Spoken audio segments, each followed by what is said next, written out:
Hi, everybody. As you know, I've put the call out to all candidates and current members of Parliament who are running in the state election in March.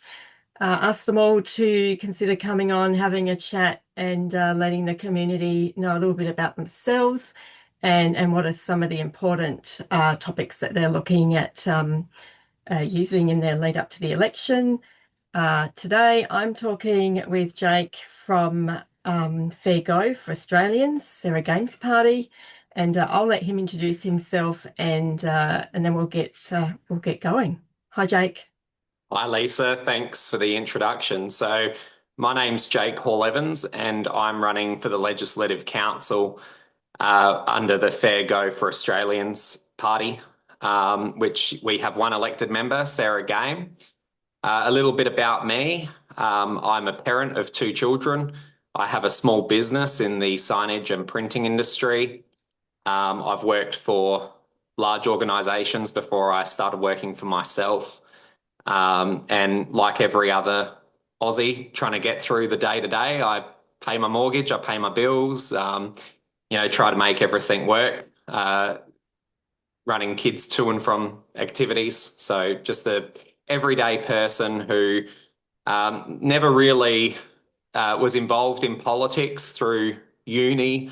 I came from a single parent household, so I studied online, wasn't involved in campus activities. But I was at an event and I said to a politician, I only get bad candidates in my area. And they said, that's because people like you don't stand up. So that made me think, and that's how I got involved in politics. And here I am. Exactly right, isn't it? And I think there's so many people out there doing it tough and complaining that there are current MPs that aren't engaging, aren't listening, controlling the narrative, and that's the only way it's going to change, isn't it? If different people run, and also I think people vote differently because Yeah, it is really sad. In the current environment, I feel that we have a political class and the rest of us. And Australia historically has celebrated that we're a quote unquote classless society.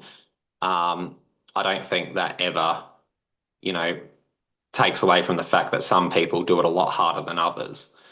But we haven't got the hereditary peerage that other countries have. We don't have aristocrats. We all came, through the convict story.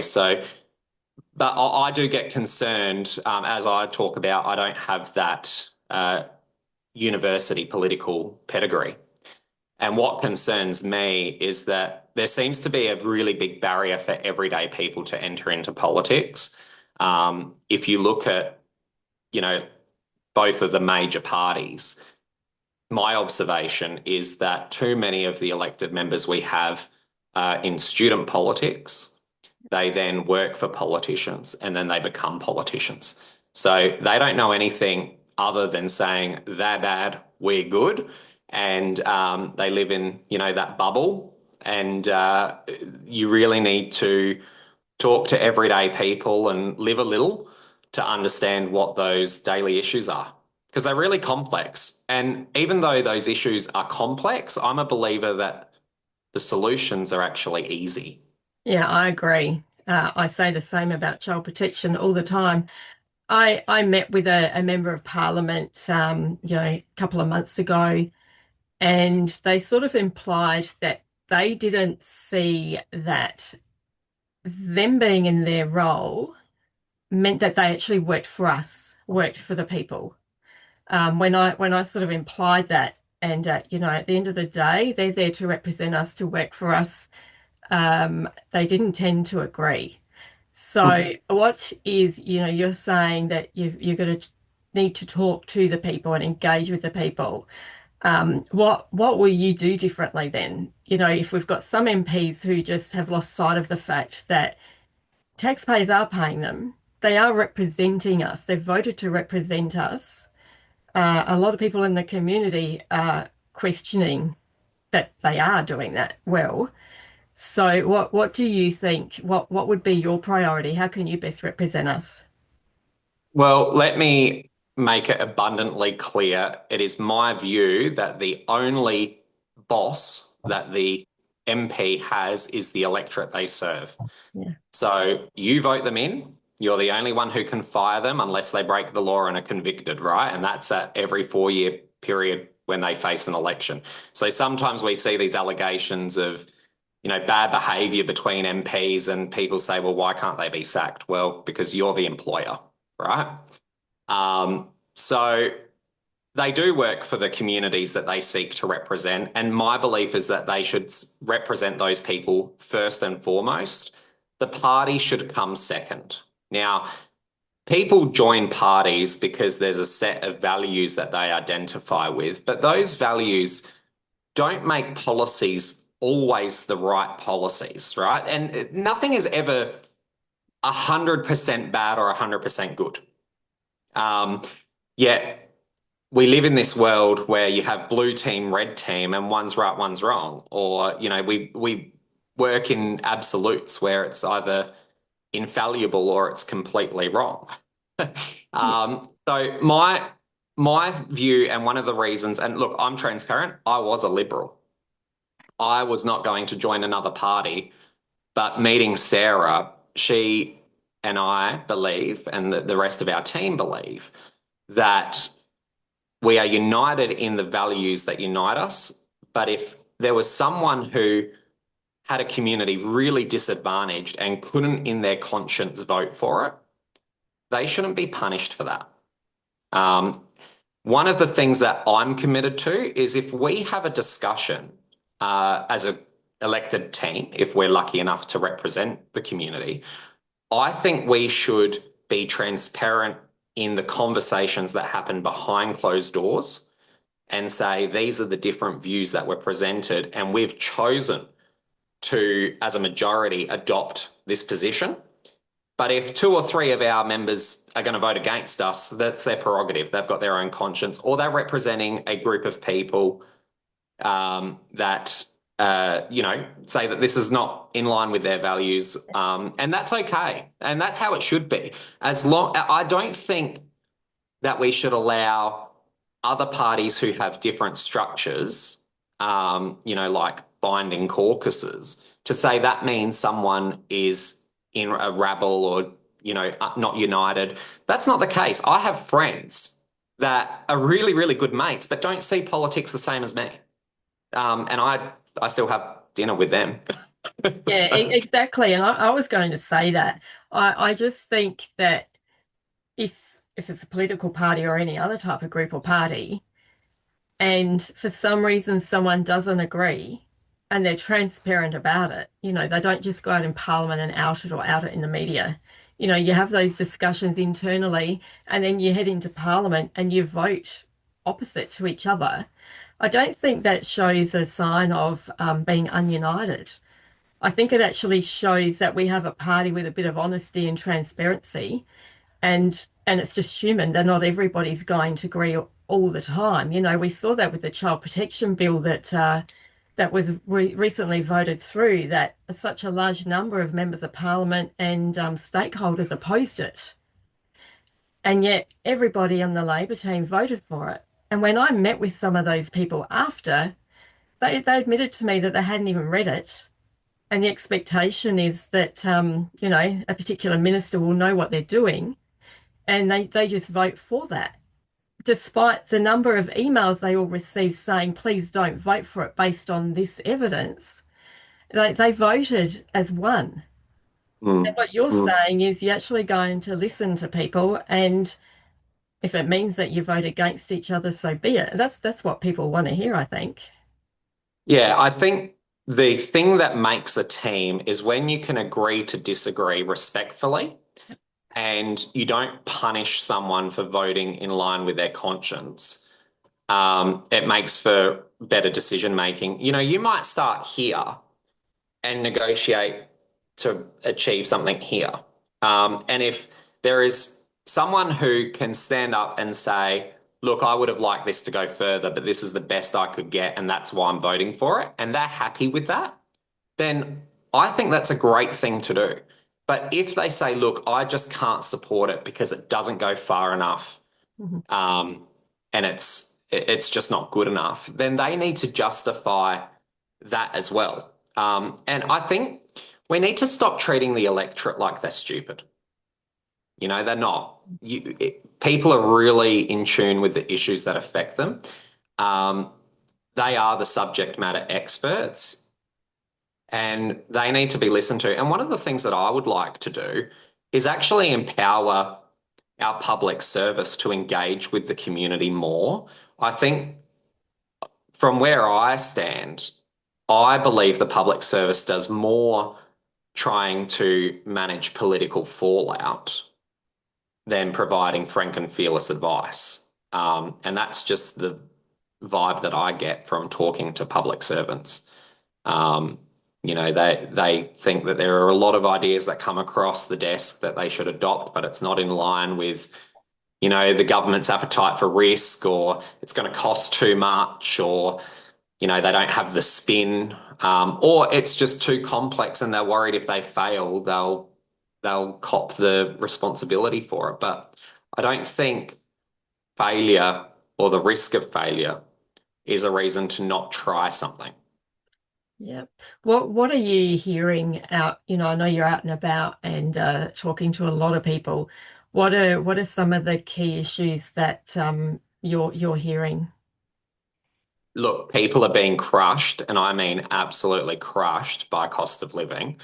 Um, it doesn't matter whether they are paying for a mortgage, whether they're renting. People can't live within the budgets that they used to be able to live within.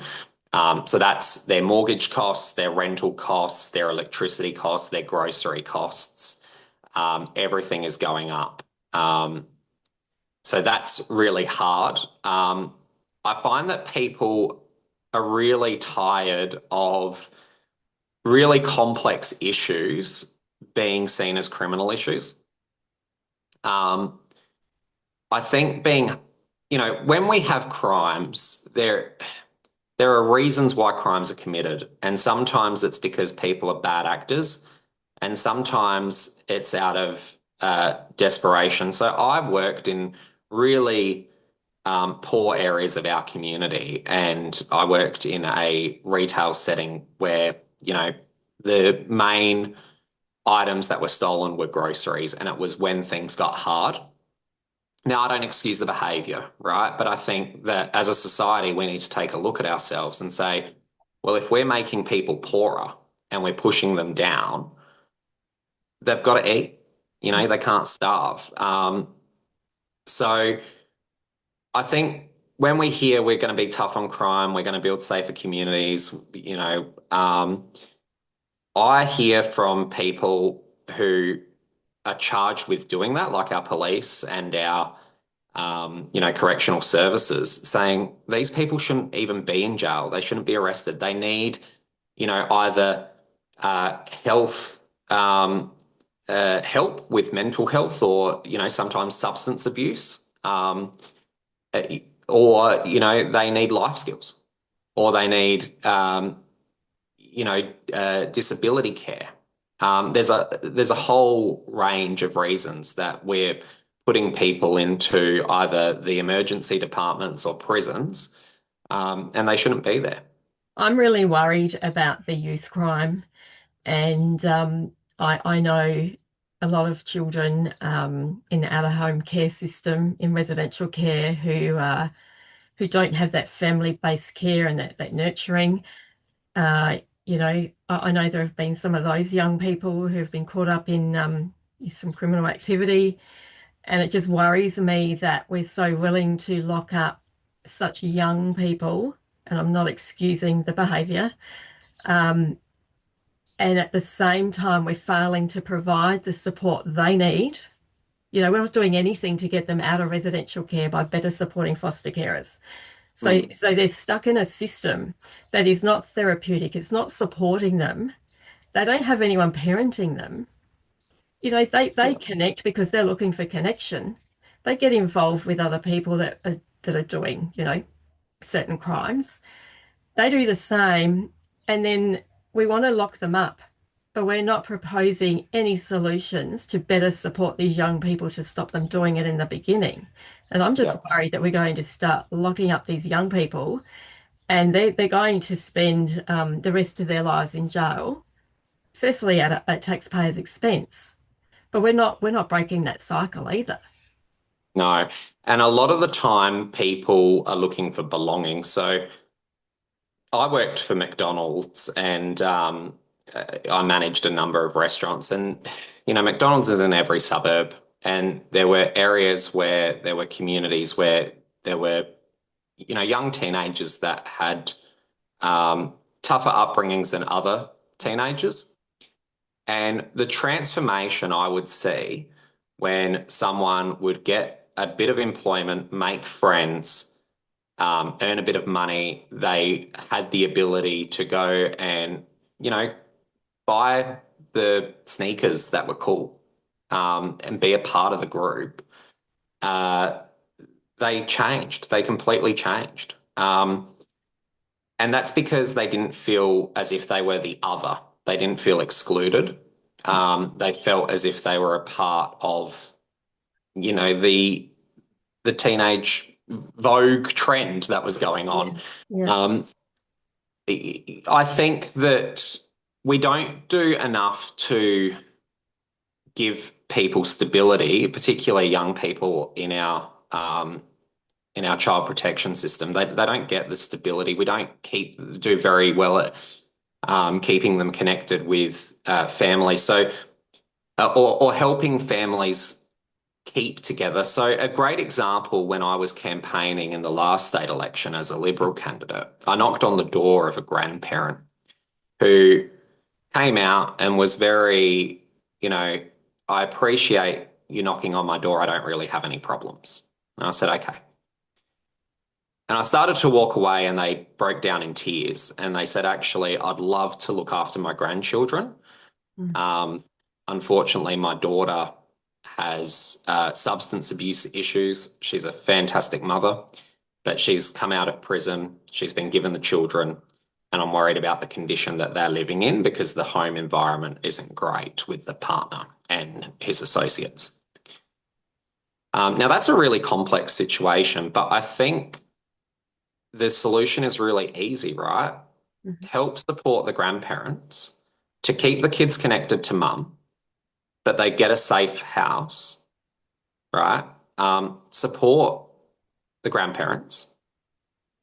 They stay connected. Then when they become teenagers, give them opportunity. Mum might get better, right? She needs to go and we don't do enough supports through rehab anyway. But she might go through a program and be able to be the great mum that she is when she's not on any substances and look after the kids. But keeping them connected, but with grandma and grandpa, gives a sense of stability.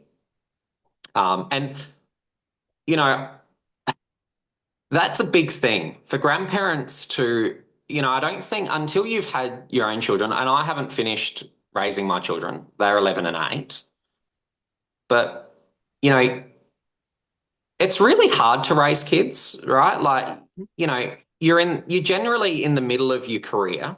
Um, you're paying your mortgage or your rent, you're paying school fees. The expenses are huge. So, you don't have a lot of money before you have kids. You're building up, and then you've got the middle of your career. Once they're raised and you probably progressed a little through your career, you start making big bucks, and then you go into retirement, and some people don't know what to do with the money that they've got.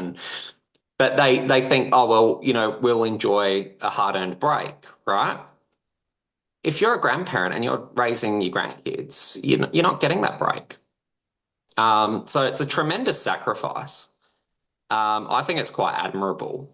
And Exactly. I'm a huge advocate for grandparent carers, and we, of course, have two groups of grandparent carers, and there are the ones that get uh, a little support from DCP and government, and then we have the informal grandparents who get no support at all. And I'm a huge advocate for those people to be receiving some support because if we don't support those placements, if Mm. they break down, those children then enter a system which isn't serving our children and young people in a positive way, and it costs taxpayers even more.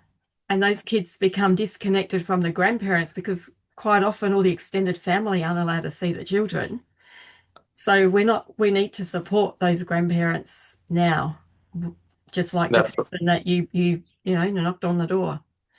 that's right. And I think as well, there's a lot, as I said, it's expensive to raise kids, right?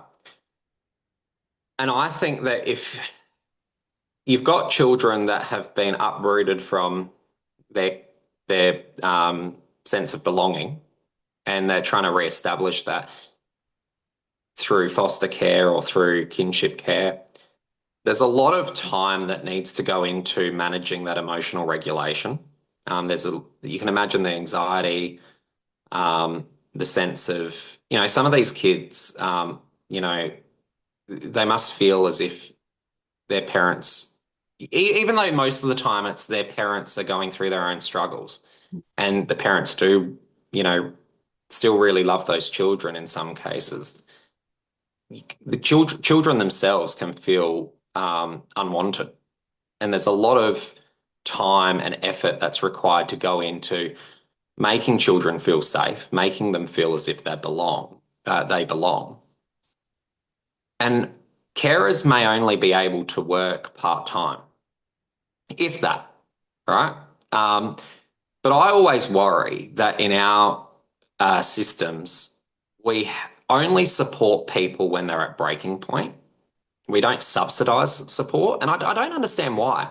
If if a carer can work 15 hours a week and make it work, but needs to be there to drop a child off at school or pick them up because they need that care. They might only be able to do short shifts during the day in any workplace. Why wouldn't we top them up, to a full-time wage to make it affordable? Because the cost of that is far less than a child running off, um, you know, DCP having to help find them or rehome them, or, maybe they're too hard because they're acting out because they feel unwanted or they don't have the support. There's always this, oh, well, that's going to cost money. Well, what's the cost of not doing these things? What's the cost of not supporting them? And when you have to subsidize someone completely, it costs a lot more than when someone says, oh, look, I want to, help myself, help this child. I mean, I look at it because I came from a single parent household, and it's the same with the single parent pension, right? You get parents who think, okay, I'll work a little, and we cut the pension from them, and it actually becomes less beneficial to work than it is to be at home in, really, let's just call it what it is, an impoverished condition. Right? Yeah. I think that I don't beat around the bush. You have all these pollies that say, oh, we never said it would be easy. Oh, it's meant to be support. It's not meant to be a livable income. Well, then, I'm sorry, but bloody support people if they want to stand on their own 2 feet and they are trying to do the best that they can in the hours that they can. But they don't see Why the don't? other benefit either, because No. and what you're suggesting is very similar to what I've proposed to the Premier around supporting foster and kinship carers who lose their jobs, have no super, give them all the specialist carer payment, cover all the out-of-pocket costs for the kids, and it still comes in cheaper than residential care, has better outcomes for kids and families. But you're even the pension top up like you're talking about, even for those people to be able to perhaps work part-time but stay home because they get the top up, there's also that physical and mental health benefit. So we could Mm. possibly keep those people out of the health system, which is, as we all know, is struggling, it's sinking. So even to that mental health benefit and for those people to be physically healthy as well, is going to save money in other areas. Yeah. Now, Lisa, you'll have to educate me. Maybe you can. How many carers are single people? Oh, I'm not 100% sure of the exact Yeah. number, but I know that, we have a private carer group, and there's over 800 people in that. And there's quite a significant number of single carers. Yeah. Um, Well, with caring though, I find with the feedback that I get from carers, so if there is a single carer, they actually can access pensions and other deductions and things. And I'm not saying that it's enough or too much. no. What the problem that we do have for those of us who find ourselves suddenly without an income, or we're at that middle range or just above the lower, who can't access any pensions or anything. So they've maybe lost their jobs for reasons or health reasons. They can't get back into employment, but maybe they might have an asset or something.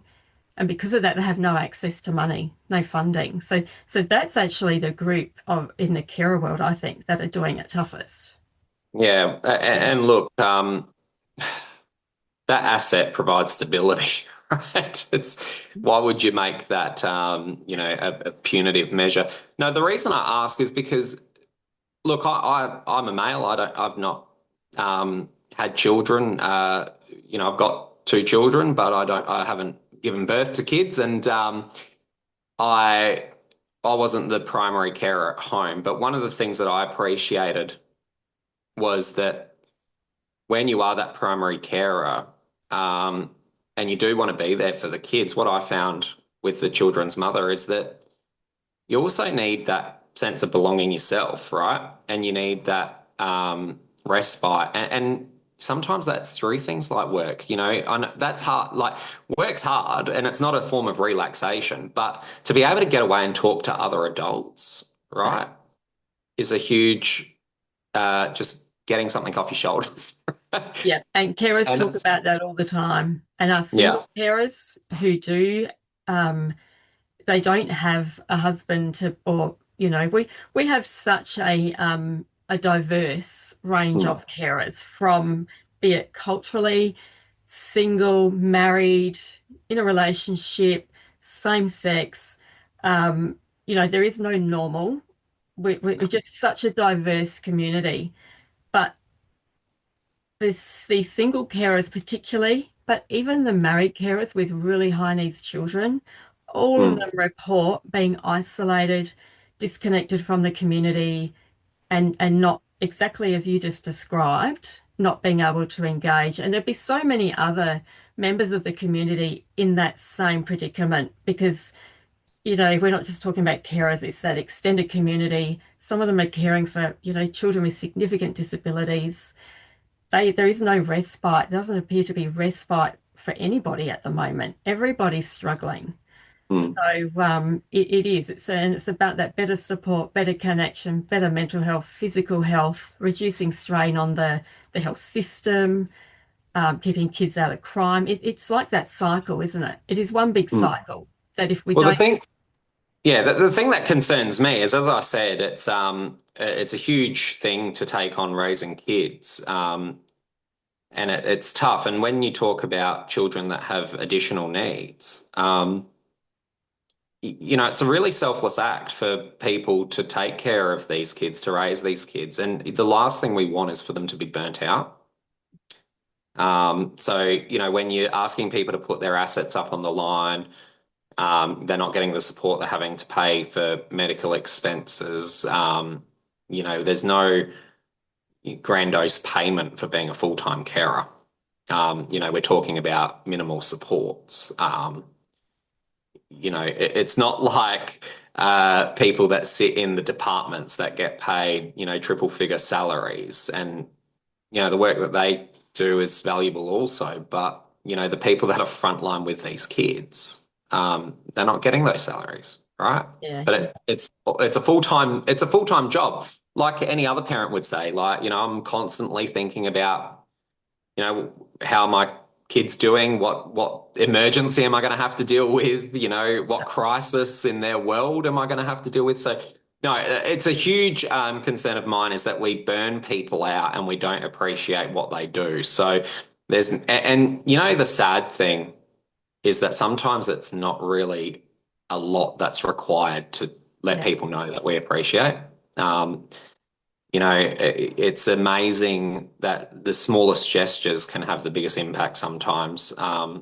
So, you Yeah. know, simple things like, yeah, letting someone go to work to get, you know, out with other adults. I mean, you know, I've just heard from people I need that, you know, I didn't appreciate it. Honestly, with the kid's mum, when she's like, I just want to, because I thought, oh, I'd love to stay at home, right? Yeah. It's not like that. So, um, yeah, there's a lot that we can do, but I do get really concerned that some of the you know, misunderstanding in our community is that the best way to deal with the kids that have some of these complex backgrounds is to criminalize them.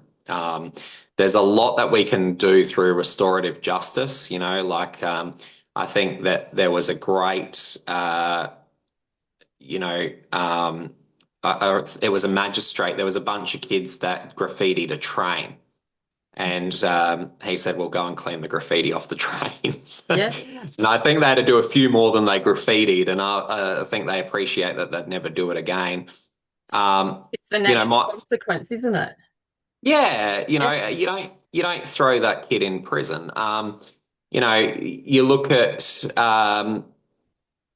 yeah. Sometimes I remember when I was a kid, my brother, he took my grandmother gave me a packet of Chewies. Mhm. And he took them from me. And I said, well, you need to replace the Chewies. Um, now, we were kids. He didn't have any money, but I was his big brother. And he thought, well, far out, I have to replace these Chewies. So we were in Woolworths and he pocketed a packet of Chewies. And we got to the car and he gave me the packet of Chewies. And I said, oh, well, how did you get these? How did you pay for them? And mum's ears prick up and she turns around and she says, you better not have stolen those Chewies. And he looked really guilty. And mum stormed him back into Woolworths, asked for the shift manager, made him give them back, and made him apologise. All right. Now, for a young kid to have to apologise to an adult is a big thing for a young kid. But Yeah. that, you know, there was no, you know, slap on the hand. And I look back now and I think far out for mum to drag three kids out of the car back into Woolworths, wait for the manager to come down and apologise. It was probably like, oh my God, I just wanted to, you know, back in that day we smacked kids. Yeah. She probably just wanted to smack him on the arm. But I thought like you know that's in my view the way that we need to look at how we give these kids a sense of belonging and security, that it's Yeah. okay to, you know, do silly things like that and make amends. You know, obviously when things get to a point of you know, I don't know the scenarios around why those teenagers got involved in stabbing each other at a bus stop. Mhm. Um, that's going to require serious intervention. Um, but you know, I look at a lot of the issues we have, and particularly in bullying at schools as well. We don't do early intervention. I think mediation goes a really long way with some kids, and even sometimes families. You know, calling you know, other parents and saying, "Hey, I just want to let you know that this has happened. Um, you know, could you talk to your son or daughter?" Um, you know, I think that there's a lot that we can do before we get to that point of breaking point. Yeah. And, you know, I think adults need to lead by example too. Mm. Um, you know, we see it in social media, and I hear it from friends, especially of kids with additional needs, which people don't always understand the way some teachers respond and treat other people or kids, the way people working in departments are treating other people, some of the carrying on in media that we see from members of parliament. Yeah. You know, it's like monkey see, monkey do, isn't it? It's about having a look at what are our kids being exposed to, and some of them, like, where are they learning it from and why? Yeah, and you bring up a really good point about teachers and education. So, I'm supportive of integrating kids in the classroom. Um, but what we didn't do, and what governments don't do, is they don't provide the additional supports, right? So I think a lot of schools have, so some schools have special education units still for severe students, but for students that probably can be in a mainstream classroom, they are, which is great because there's not that sense of other. But we didn't then add the SSOs in.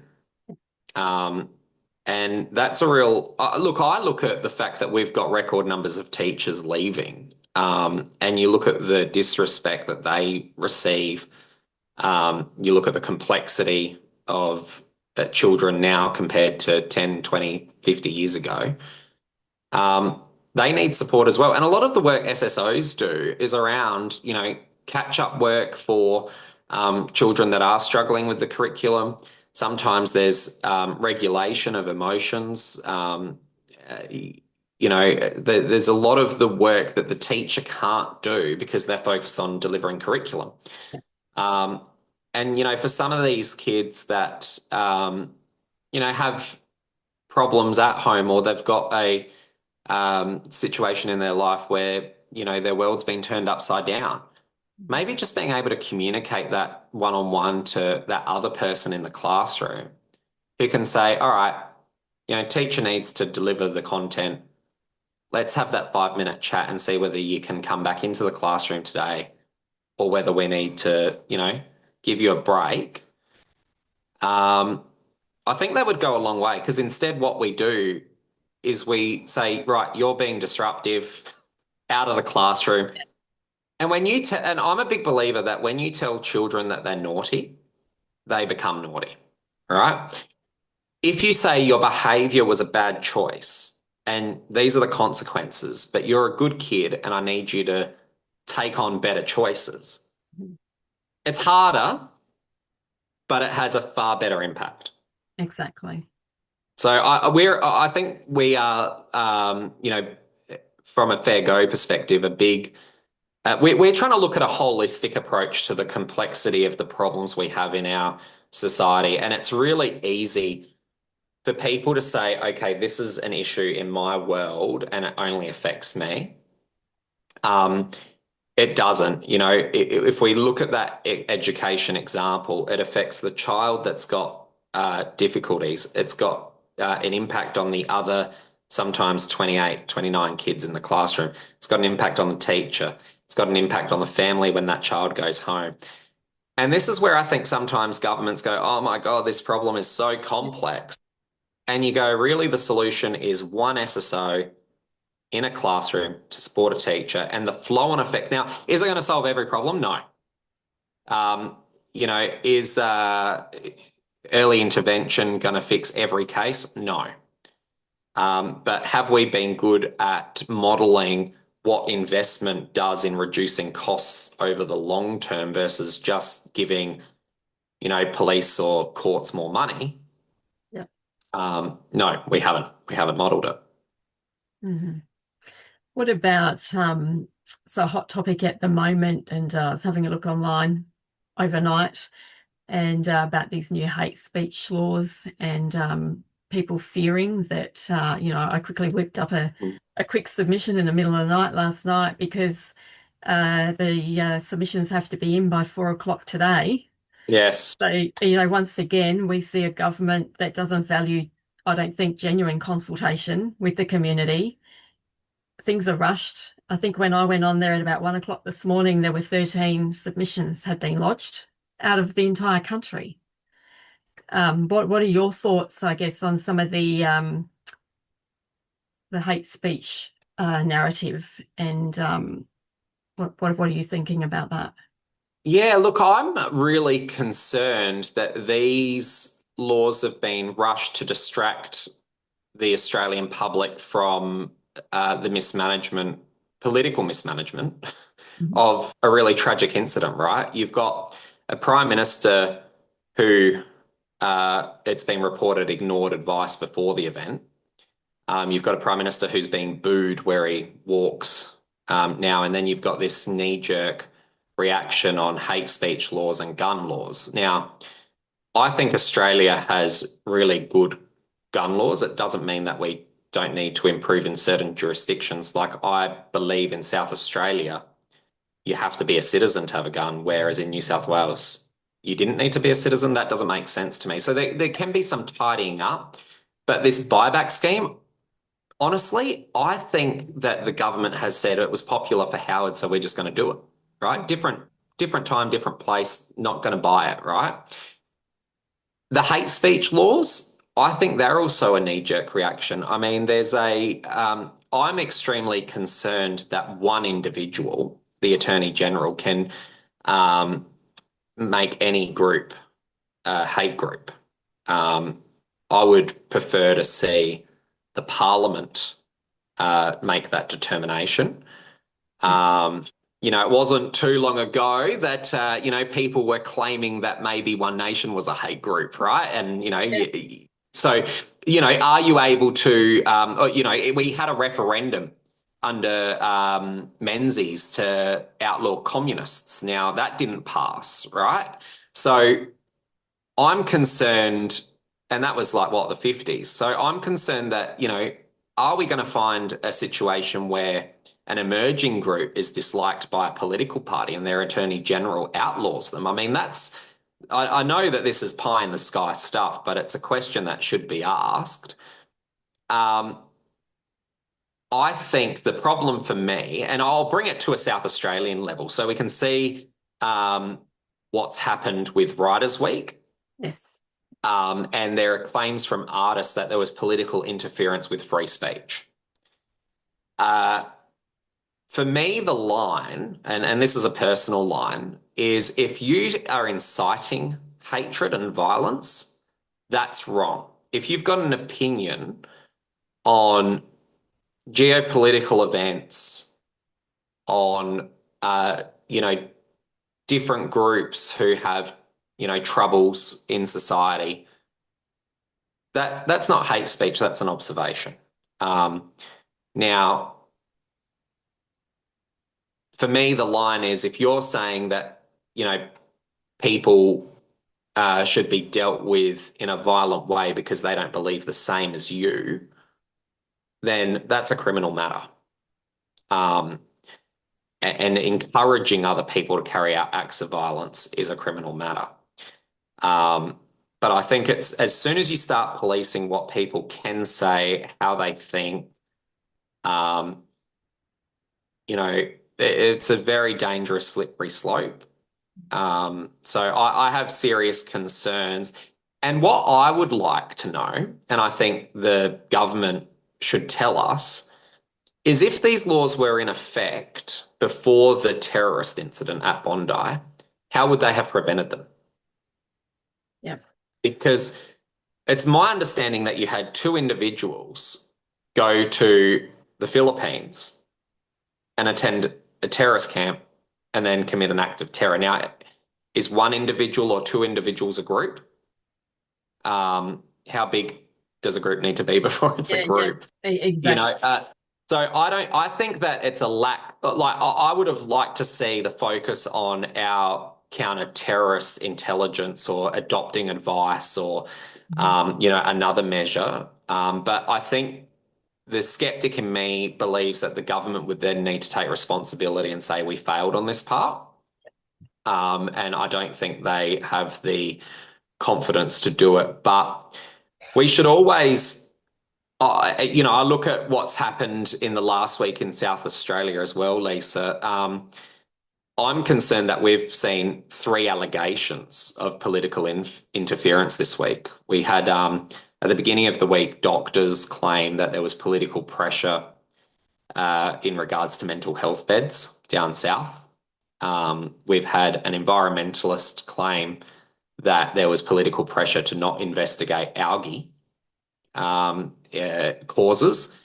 And now we've had artists come out and say that there was political interference in regards to free speech. I think it's eroding trust in the government. And I think that really only the Premier can front up to the cameras and be transparent and say, well, these are exactly the conversations that were had between these people, and that we've got nothing to hide. Mm. Yeah, I know. I've been doing a bit of searching around, I guess, socials and having a look at other people's thoughts, and I find that there is often, whistleblowers, advocates, people out there advocating for community. Um, you know, Government departments answer to nobody. So I want to be really sure that this isn't going to be another avenue for government departments to target people who are out there advocating for better for the community, and people who are whistleblowing, people who are speaking up. I think it needs to be really, really clear, like you said, what is a hateful, a group? What is the hate speech?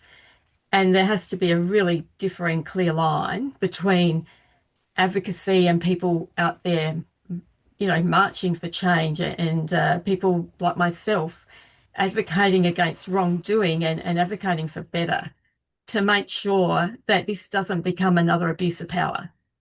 Correct, correct. And, we talk about transparent government. Um, I worry that at times government has become about pork barreling or electoral promises and not good governance. Um, to me, good governance is done on an evidence-based method.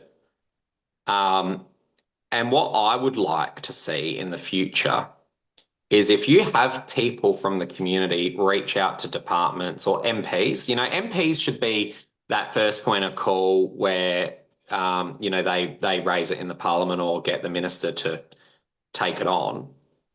But what we hear from politicians all the time, oh, I'm advised. I'm advised. Well, what advice are you getting?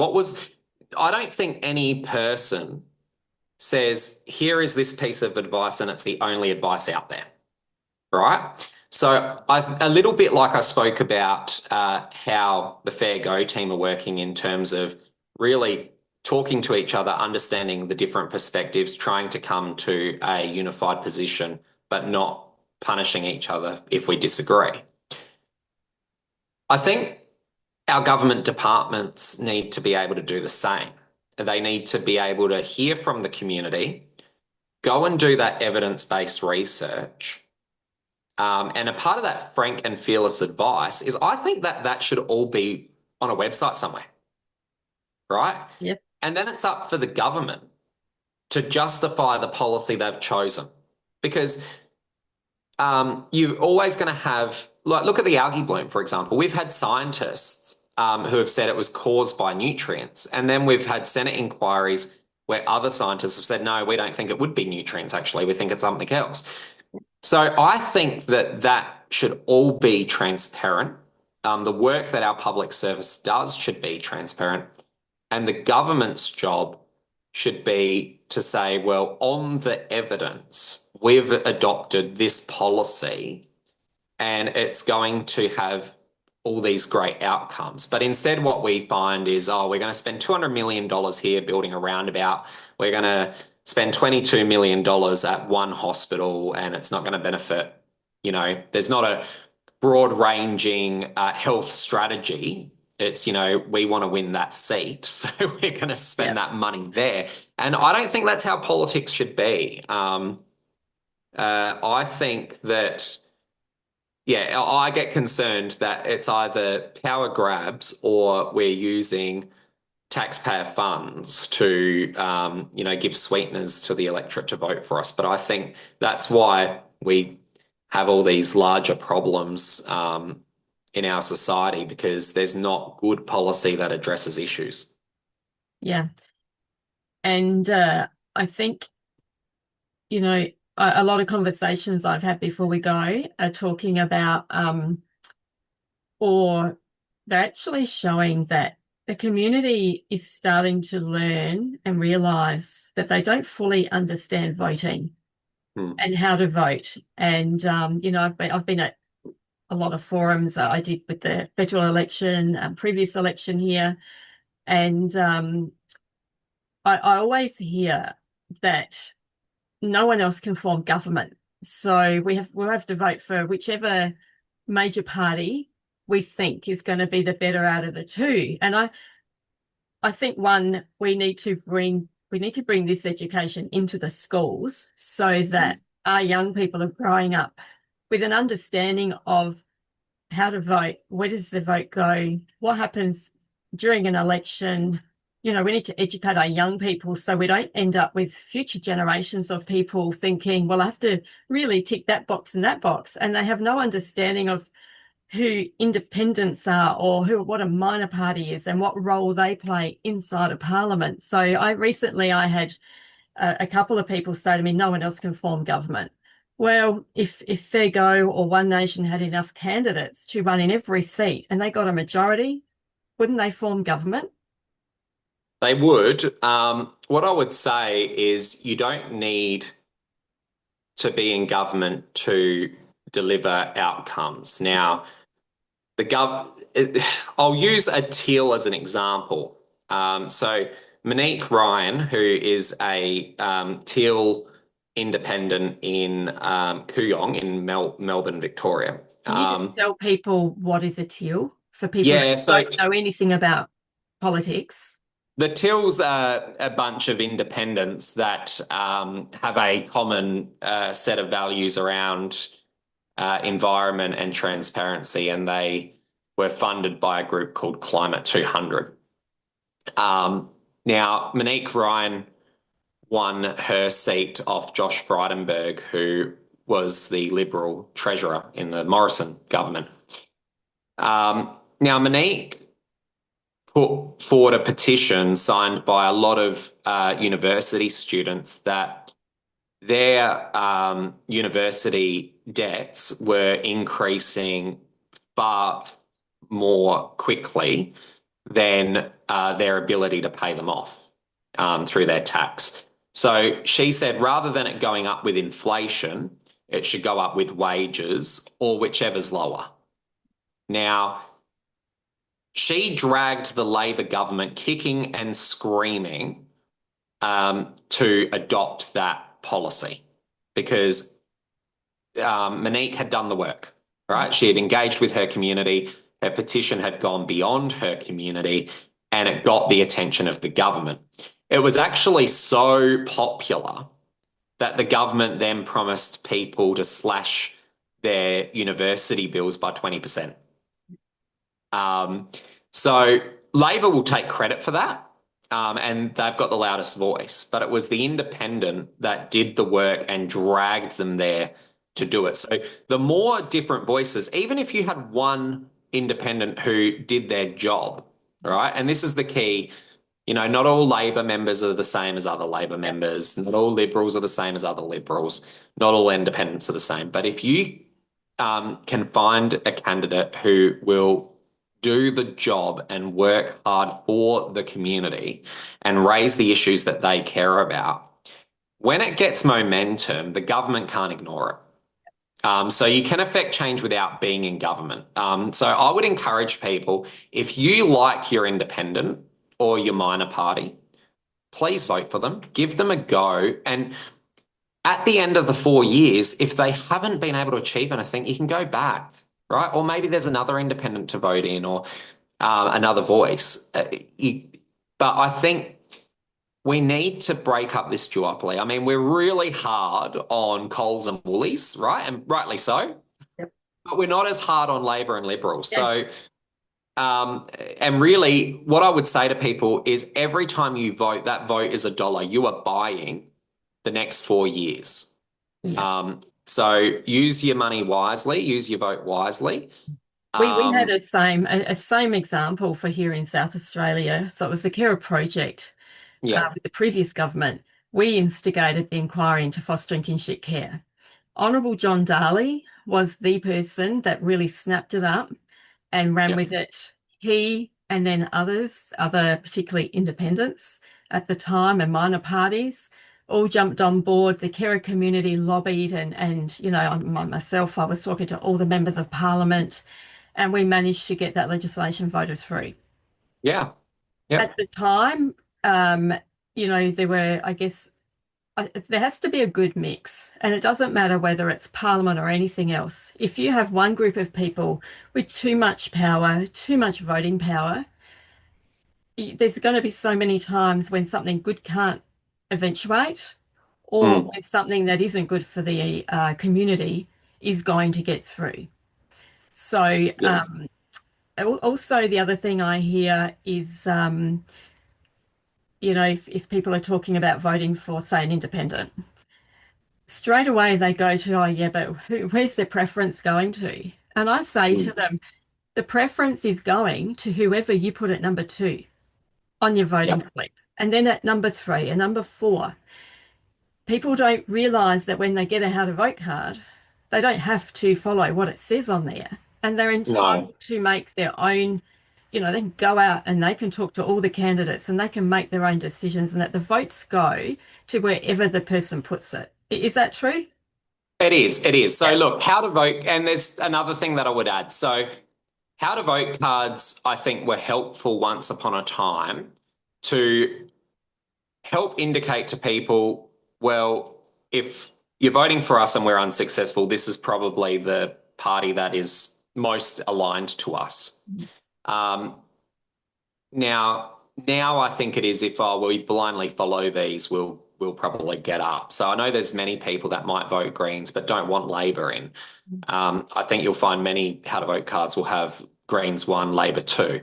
Um, you don't have to vote that way. You could put Greens one, One Nation two, Fair Go two. It doesn't matter, you could put Independent two. So I I would suggest that people use their own conscience to vote with their preferences how they like. Where it was probably more damaging previously was in the Legislative Council. So we used to have group voting tickets where parties would submit the deals, the backroom deals, and you'd swallow up all these little votes. So the good thing is we don't have those anymore. The bad thing is, I know that it's a pain when you get your long white piece of paper to fill it out, but don't just put a one in the box because if you, so a quota in the upper house is like 90,000 to 100,000 votes. All right. Yep. If you put a one in that box and there's no continuation, that vote gets wasted at, let's say that candidate only got 50,000 and there was no follow on with two, it just gets wasted at that 50,000. Whereas when you had the likes of Nick Xenophon get elected on his no pokies, he was able to suck up all the little votes and get elected. Yep. Yep. Um, so in a way, we've actually made it harder for the independents and micro parties to get in, like Yeah. the Advance SAs, John Darley's, etc. Disability party with Kelly Vincent when she got elected. So I don't think we would see many of them get elected, which is a shame. But obviously, the transparency is great. And I think this is important when Fairgo. So one of the things that Fairgo cares about is we say we want to do what's right and deliver what works. Yeah. And I think sometimes, there's that adage, the road to hell's paved with good intentions. And I think too often we are sold the good intentions, but we don't want to acknowledge the unintended consequences. So a great example recently is this donation reform.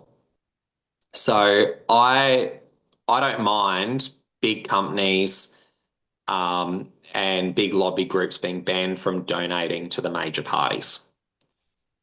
But what we've got is a situation where the government has unlimited and uncontrolled advertising spend for them as the South Australian government and for their ministers.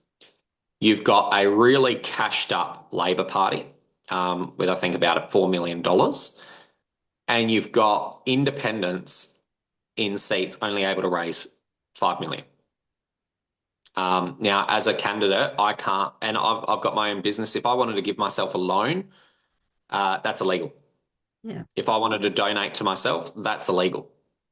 Um, we're only able to have $5,000 as new entrants. Now, I personally don't like taking taxpayer money to campaign when there's people really struggling out there. But the fact is, if Labor is as successful as the polls indicated a couple of months ago and they get 70% of the vote, that means next time they get 70% of the money to campaign.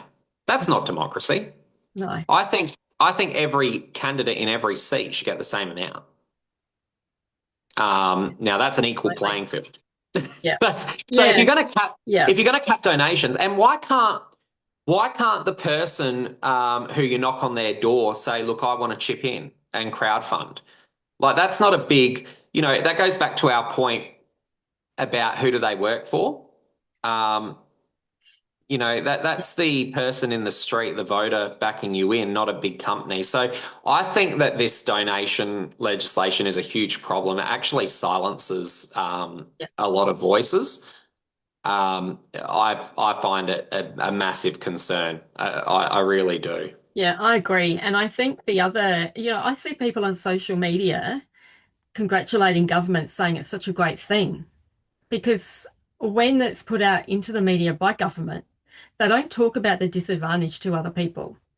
And the other thing, and I might be wrong, but the other thing that gripes me is that currently we have ministers who are being paid to serve us and do a job. Now, is it not our dollar that is paying for anything that they are letterboxing and posting out to their constituents at the moment that is self-promoting them in the lead up to the next election? So these people also get to advertise and campaign on our dollar in Yeah. more ways than one. Standing out on the roadside, these wobble boards really get me because only like months ago we had two young fellas out on the road with a sign up saying speed camera ahead. Now they weren't jumping all over the road acting like idiots, but then we see political parties, on the mass, a big group of people with their corflutes and signs standing out roadside, all of them shaking it to the cars.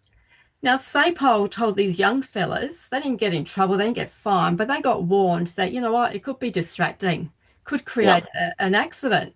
Now, we got political parties standing on the roadside, five, six, 10 people with all these things shaking them, jumping around, alongside traffic. Well, where's SAPOL warning them that it's distracting and could cause an accident? Like this And is I, this is the thing that gets me. It's just so it's rules for some, but not for them, and the inequality, and that we're all funding it and we're all putting up with it. yeah, well, maybe that's a good campaign suggestion. Maybe I should go out, find some speed cameras and warn people To that get they're some coming. airtime. Yeah, I think that the public would probably think that there's a politician actually doing something worthwhile. Yeah, But no, all jokes aside, you've got to have the same standards. yeah, The skeptic in me would say that, those teenagers were ruining the revenue for the day. yes. Um, and road safety is something to take seriously, Uh, but you've always got to, have a healthy dose of skepticism. I don't know how much wobble boards actually help public discourse. It's just helping people get their face out there. mhm. It doesn't actually tell you anything about the candidate, right? Yep. Um, so I don't know how helpful that is. But you do bring up a really good point about these allowances. So what annoys me as a voter as well is you your MP gets an allowance to communicate with their electorate, and that's fine. Mhm. But they can carry that allowance over. So if they're elected for 4 years and then they just use that in that last year, yeah, that's a significant advantage that I don't have. Like as I said, I've got that 5K. That's it. Yep. And I don't have a communications budget from my office. Now, yeah, I think that should cease. I think, there should be no rollover. I think, they should communicate regularly. People say I only see my politician at election time anyway. Um, and yeah, it's because, a lot of these people, look, I'm going to hate to say it, but they're forgettable, Yes. right? Yeah. They, yeah. The other thing that annoys me as well is you see on the social media, I don't know what other people in the community expect from politicians except for what I get told when I'm out talking to people. But my own personal reflection is I don't want to degrade celebrity Mhm. as a politician. They all and using social media is a great tool to get out there and communicate ideas. But I don't want someone, talking about how great the coffee is at their local cafe. Like, you know, um, there are people struggling to be able to go out and buy a coffee, like, and you're not promoting the business, you're promoting yourself. Like, oh, look at me, I'm so entrenched in my community, I know the local cafe. You know, Yep. come on, right? It's very performative. I think come up with some good ideas. Like we've spoken today about a lot of the difficult issues that, the government doesn't want to talk about. They want to talk about the good news. As we said, the headlines, not the unintended consequences. Um, things like everything we do in government is a conscience decision that should have an outcome. Um, there's only political will with whenever you hear there's, not enough in the budget or we can't do it, that's a decision. Yeah. Um, we look at this government, I'll give them a free kick and say maybe they had some environmental ambitions with hydrogen, right? But I think that's a $500 million dead end.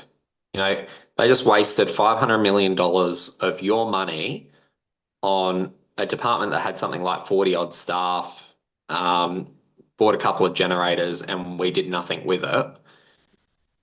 Um, how many houses could that have built for people who are sleeping in tents? Yeah, You know, exactly. and so I think that we really need to expect more from our politicians. The public discourse shouldn't be, someone said really unkindly to me that politics is theatre for ugly people. I hope that I'm Oh, not one of them, not one of them. But we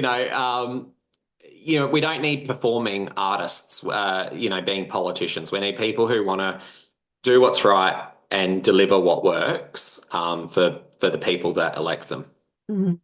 Okay, so if I'll put your contacts and links up when I upload this to YouTube, and then when we share it around, if there are people that want to reach out and support you, um, what types of things can they do? How's the best way for them to get in touch with you? Yeah, I'm on Facebook, and if you Facebook message me, I will reply. We also have our website, which is votefairgo.org.au. So we'll have our policies up there. The website's, in progress. We have a few hands and lots to do. But I will start getting quite active in the discussions around, what policies we're going to put forward for South Australians and how we can hopefully make your life better. Mhm.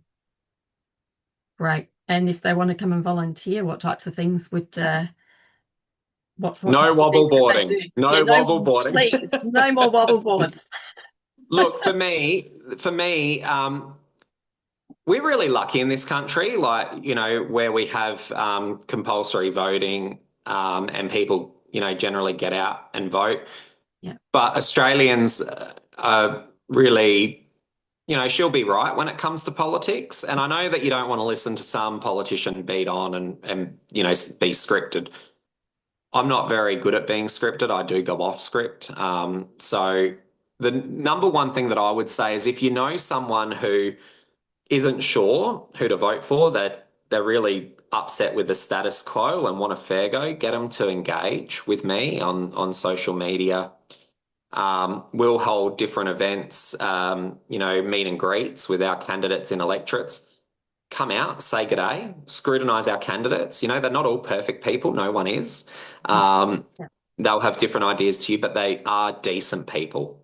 And that's the key thing is they want to do what's best for the people that vote them in. Yeah.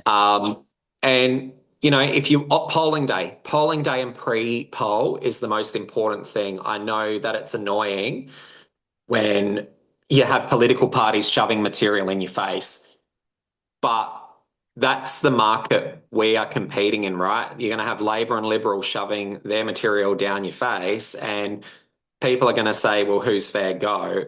Um, so we need people out there with our how to vote cards with our main policies on the back saying this is how we're going to make life better. You don't need to, tell people, you don't need to be scripted. You just need to say, hey, would you like to give these guys a go? Do you want a fair go? Yep. And then we need people to vote. I went in Yes. scrutineering after, a close of vote on the federal election, and the number of wasted votes piling up to the side that people, scribble over, write something rude on. What people don't realize is when they do that, they they do that because they're angry at what they've currently got and they're so Yeah. fed up. But when they do that, it's a vote for what they've got, Yeah. The because status quo. yeah, and it's the opportunity to actually vote for something different against what they've got and what they're angry about. So I just Yeah. keep encouraging everybody. I do believe we're very lucky to be able to vote and have a say. And I just keep telling everybody, Yeah. everybody's complaining about something, so please vote. And it's not a choice between Peter Malinaskis or Ashton Hearn. It's a choice between the 5 or 6 candidates in your local electorate. So get to Mhm. know them. Yep. And yeah, look, I'll be a bit controversial and say, please don't draw a dick pic Yes, on I the was going on to the say ballot. that. And I thought, Because you might, oh, maybe I shouldn't. because you might just get one. I saw enough of those in scrutineering. Yeah. Oh, we know they're there. And as you said, it's people are angry. Yeah. If you're not happy with the status quo, look, I'd love you to vote fair go.